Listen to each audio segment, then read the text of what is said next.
Itu ijazah Jokowi lolos tanggung jawab dong PDI Perjuangan. Orang-orang pekok ini. Emangnya partai punya kewenangan memeriksa ijazah seseorang? Ya.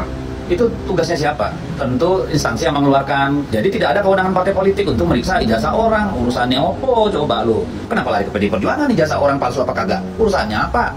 Jadi tolong pakai otak dikit atau memang sengaja bahasa buat mengalihkan isu. Kagak ada urusannya kita dengan ijazah orang. Bismillah, assalamualaikum guys. Berjumpa lagi di channel Jurnal Terupdate.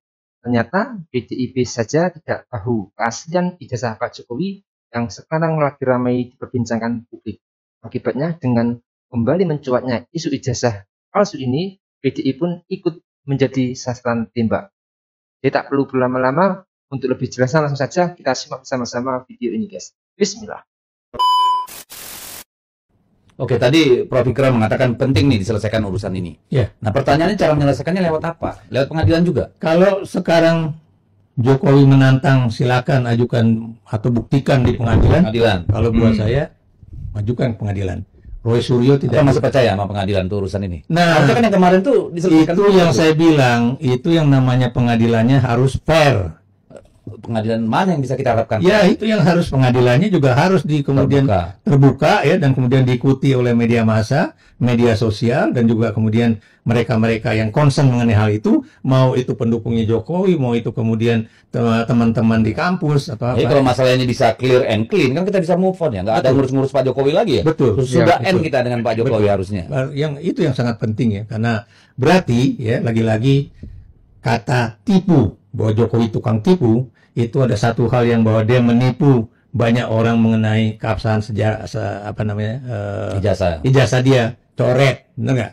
Berarti dia bersih dalam kasus itu, kan enak, betul? Ya nggak? Ini malah semakin tarik ulur, nggak jelas. Iya betul. Malah pengacaranya ngomong nih akan mempertimbangkan jalur hukum untuk mereka yang mempersoalkan ijazah. Iya, kalau buat saya nggak tunjuk aja ijazahnya, barangnya, gitu. Nah, iya. Lengkap dengan transkrip nilai, tempat di mana duduk KKN, lalu surat-surat lainnya. Kenapa rupanya? Nah, biar selesai. Itulah ya. Jadi juga yang saya juga bertanya juga ya, mengapa setiap ada reuni angkatan 80 atau yang lulus tahun 85 dari Fakultas Kehutanan itu tidak pernah sekalipun Jokowi hadir? Mungkin karena jurusannya beda. Karena saya lihat di Google memang Jogja UGM tidak pernah ada namanya jurusan teknologi kayu.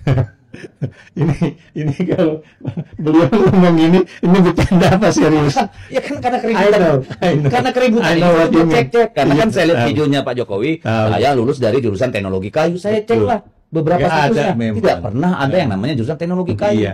Itu seorang dosen di fakultas itu menjelaskan nggak ada gitu kan. Dia tidak mengatakan tidak ada, tapi dia menjelaskan yang namanya Fakultas Kehutanan ini sejarahnya seperti ini.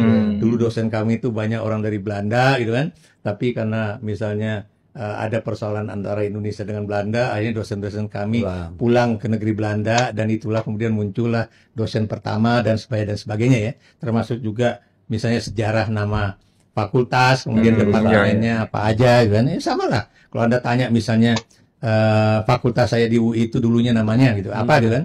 Ya dulu kan fakultas kami kan bukan Fakultas Ilmu Sosial, tapi Fakultas Ilmu apalah, itu bagian dari Fakultas Hukum. Betul. Itu saya mengakui bahwa itu memang kami dulu tidak independen, masih bagian dari Fakultas Hukum Universitas Indonesia. Itulah awalnya. Kemudian kan jadi FIS ya, habis FIS jadi FISIP ya. Itu yang membedakan antara garis UI dengan garis UGM. Karena garis UI itu Fakultas Ilmu Sosial dan Ilmu Politik, sementara garis UGM itu kan Fakultas Ilmu Sosial dan pemerintahan lah gitu. Sekarang aja dia pakai Visipol juga gitu kan. Ini saya lagi nyari-nyari nih, saya sampai screenshot itu. Apa tuh? Tidak pernah ada teknologi kayu di UGM. Ada, itu diungkapkan itu nama. Nah, saya melihatnya di situs UGM karena saya juga pengen tahu kan. Ya kan bukan cuma Prof. Ikrar atau yang lain aja yang tertipu. Kita kan juga tertipu di sini. Kita sama korban, Pak. Iya. Gara-gara ini kita sering dituding. Kenapa kalian nggak periksa loh?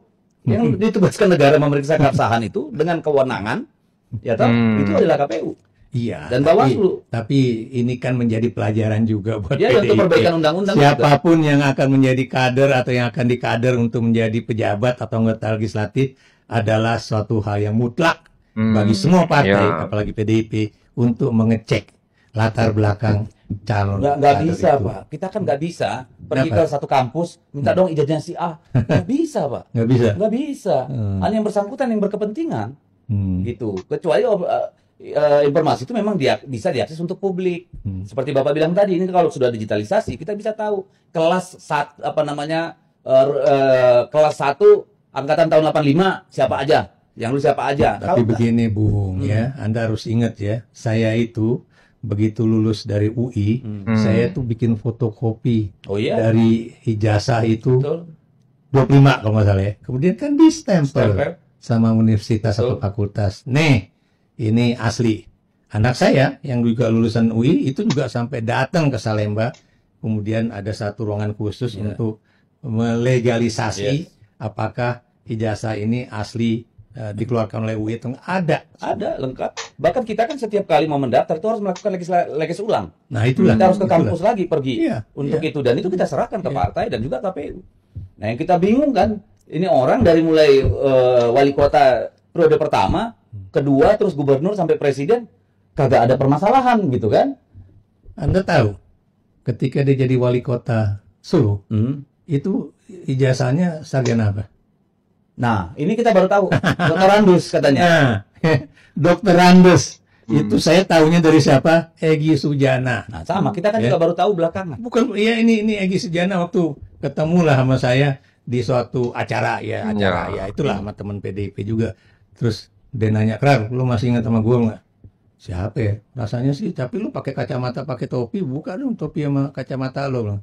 Nih gue Egy Sujana. Ya Allah, lu kok bisa ada di sini gitu kan? Emang kenapa ya? Ya kita kan berbeda ideologi gitu kan. Kok lu bisa ada di sini gitu kan? Rupanya tuh teman ini kok banyak banget teman-teman lu, siapa nih? Gue tuh lagi memperjuangkan untuk membuktikan bahwa ijazahnya Jokowi itu palsu. Oh gitu. Dan dia tanya juga sama saya kan, lu tau nggak Kar bahwa Jokowi itu dulu pakai titel Dokter Andes waktu jadi wali kota. Yang benar loh, benar. Dan hari ini itu tersebar lagi ya. Dan ini juga udah baru aja saya baca ya di sebuah berita pendek yang dikeluarkan oleh Mas siapa namanya nih? Di media apa di Twitter? Dia pakai kayak ini.com lah gitu. Oh, oke. Jadi Mas Rudi S. Kamri bilang Oh, bahwa Kang Rudi Kamri. Rudi Kamri itu dia bilang Jokowi itu pertama kali menjadi wali kota Solo dengan ijazah dengan titel Dokter Andes. Nah, ini ya lucu kan. Jadi mana yang mau dipegang? Maksud saya kalau memang dia Ini memang nggak ada bisa dipegang dari urusannya. Kelebihannya di situ. Ya karena kan dia bisa besok bilang A, besok B. Kan soal SMK begitu, soal yang lain juga begitu. Ini soal SMA-nya ya. Sebetulnya gampang kalau dia mau ngomong. Oh, yang SMA 6 negeri itu. Iya, bilang aja bahwa Udah, SMA Mas, itu. Prof, kita capek ngurusin ini lagi. Terserah dah nanti ya. Yang penting ini memang harus clear and clean. Dan untuk nama baiknya Pak Jokowi sendiri, tolonglah segera klarifikasi pada publik, ya kan? Supaya ini selesai nih kehebohan soal Ya, ini. kalau buat saya, buat teman-teman UGM yang masih ingin membuktikan bahwa itu ijazahnya asli atau palsu, hadapi aja. Iya, ini kan bukan out of hatred ya, bukan karena benci, tapi ini jangan jadi polemik. Betul. Bagaimanapun ini menyangkut orang yang pernah 10 tahun jadi presiden Republik ini kan begitu nih. Betul. Supaya beliau bisa cut off dengan persoalan ini. Iya. Nah, pertanyaan saya kemudian berikutnya, Prof. Kita udahlah. Kita dengan Jokowi end lah, capek kita ngomongin dia lagi, ngapain kita ngurusin dia. Oke guys, jadi memang kalau jika isu ijazah Pak Jokowi sudah berpolemik dan menimbulkan kegaduhan, maka keputusan pengadilan mungkin adalah solusi akhir untuk menyelesaikan gaduhan ini. Dan yang mengejutkan, pengakuan dari kader PDIP Deddy Sitorus yang mengatakan bahwa PDIP ternyata juga tidak tahu soal keaslian ijazah Pak Jokowi tersebut. Apakah benar PDIP kecolongan dan benar-benar tidak tahu soal keaslian ijazah Pak Jokowi tersebut? Kalau menurut Deddy Sitorus, mengecek keaslian ijazah Pak Jokowi asli atau palsu itu bukan wewenang PDIP. Kemungkinan PDIP pun hanya menerima fotokopi ijazah legalisir untuk mengusung Pak Jokowi untuk mendaftar ke KPU. Jadi itu artinya PDIP juga tidak mengetahui secara jelas tentang rekam jejak pendidikan Pak Jokowi di masa lalu. Selain itu, kalau soal berkas untuk pencalonan yang diberikan Pak Jokowi ke PDIP dulu, kemungkinan juga tidak diberikan ke partai. Tapi berkas itu harusnya langsung diberikan KPU untuk pendaftaran. Jadi kemungkinan KPU lah yang malah bisa mengupdate ijazah Pak Jokowi tersebut, guys. Jadi menurut kalian gimana guys soal video ini? tulis komentarnya di bawah ini ya guys. Saya izin pamit dulu. Assalamualaikum warahmatullahi wabarakatuh.